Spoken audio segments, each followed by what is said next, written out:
বললেন ওয়াস-সাবিরিনা ওয়াস-সাবিরাতি, ধৈর্যশীল নারী এবং পুরুষদেরকে আমি পছন্দ করি। আল্লাহু আকবার।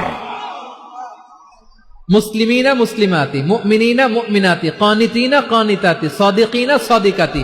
এবার আসছে সাবিরিনা সাবিরাতি, ওয়াস-সাবিরিনা ওয়াস-সাবিরাতি, ধৈর্যশীল।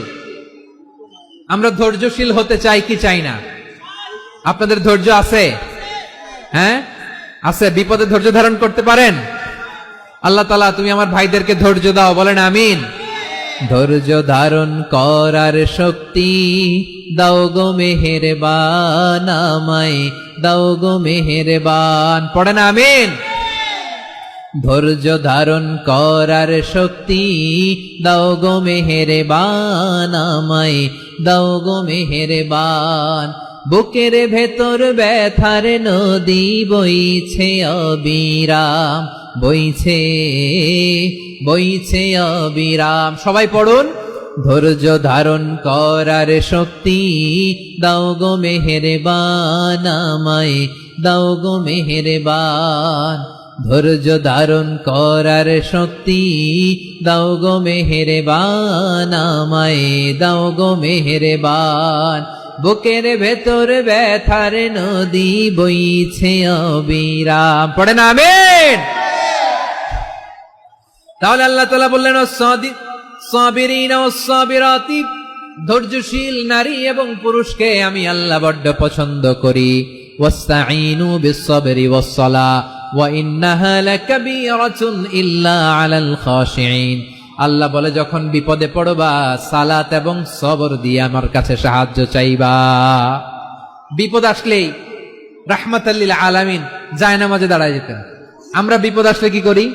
হায় হুতাশ, ফেসবুকে স্ট্যাটাস দেই, ঠিক কিনা? হ্যাঁ, ফেসবুকে শেয়ার দেই।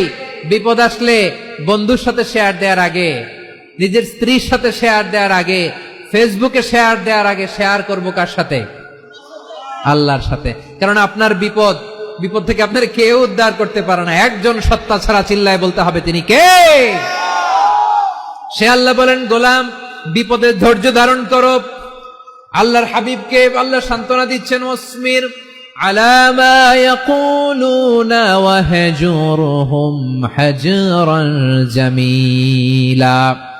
ও নবী, ওরা যা বলে মন খারাপ করবেন না, মন ভাঙবেন না, ধৈর্য ধারণ করুন। ওয়াহজুরহুম হাজরান জামিলা, তাদেরকে সুন্দরভাবে ইগনোর করুন। আমার নবীকে গালি দিত কবি বলে, গণক বলে, পাগল বলে, জাদুকর বলে, লেস কাটা বলে। আমার নবী নাকি লেস কাটা, নাউজুবিল্লাহ পড়বেন না। আমার নবী নাকি নির্বংশ, ওনার বংশ নাকি দুনিয়াতে টিকবে না। বলে মুহাম্মদ তোমার কোনো ছেলে সন্তান বেঁচে নাই, তোমার বংশ নির্বংশ হবে। আল্লাহ বলে ইন্না শানিয়াকা হুয়াল আবতার। আমার নবীকে যারা বলেছে নির্বংশ, ওরাই আসলে নির্বংশ, ওরাই পিতৃ পরিচয়হীন জারদ সন্তান। চিল্লায় বলো ঠিক কিনা? ওয়ারাফা'না লাকা যিকরাক। আল্লাহ বলেন নবী আপনার সম্মান আমি বাড়িয়েছি, দুলোক ভোলোক ছাড়িয়ে, সাতাকাশ মাড়িয়ে আমার আরশ পর্যন্ত আপনার সম্মানকে বুলন্দ করেছি। যেখানেই আমার নাম নেওয়া হয় সেখানেই আমার নবীর নাম আছে, নাই? এজন্য বিশ্বনবীরে তারা গালি দিত। বিশ্বনবী যেন গালি শুনে মন খারাপ না করে আল্লাহ বলেন নবী ওয়াসবির আলা মা ইয়াকুলুন, ওরা যা বলে বলুক, আপনি মন খারাপ করবেন না। আমার নবীরে কাফিরেরা যেমনি গালি দিত, এই যুগে আমাদেরকেও গালি দেয় এমন কিছু লোক আছে না নাই? আমার নবীকে গালি দিত গণক, জাদুকর, এরপর গালি দিত পাগল, নির্বংশ বলে। আর আমাদেরকে গালি দেয় মৌলবাদী বলে, আমাদেরকে গালি দেয় রাজাকার বলে। হ্যাঁ, রাজাকার শব্দটা তো এখন একটা অ্যাওয়ার্ড হয়ে গেছে, অ্যাওয়ার্ড। হ্যাঁ, রাজাকার রাজাকার গালি দেওয়ার দিন শেষ। হ্যাঁ, কি দিন আসলো? সুবহানাল্লাহ কইবেন না? আল্লাহ তো আমাদেরকে দেখাইছে। রাজাকার শব্দটা এখন একটা অ্যাওয়ার্ড হয়ে গেছে।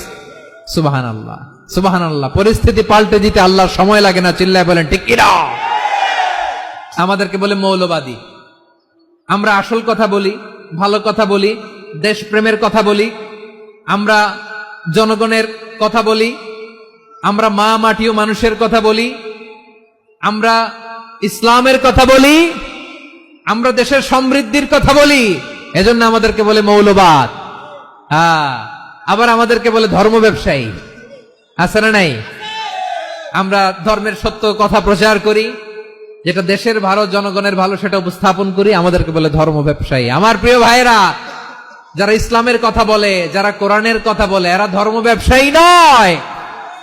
খবরদার, আলেমদের বিরুদ্ধে দাঁড়াবেন না। আলেমদের পক্ষে থাকলে আপনার জীবন উজালা করে দিবে কে?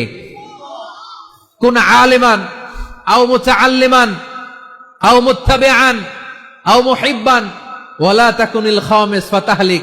হয় আলেম হও, নয় আলেমের ছাত্র হও, নয় আলেমকে মহব্বত করো, নয় আলেমকে সাপোর্ট করো। এই চারটা করো, 5 নাম্বার হয়েও না, আলেম বিদ্বেষী হয়েও না, তাহলে দুনিয়াও শেষ, আখিরাতও শেষ। চিল্লায় বলো ঠিক কিনা?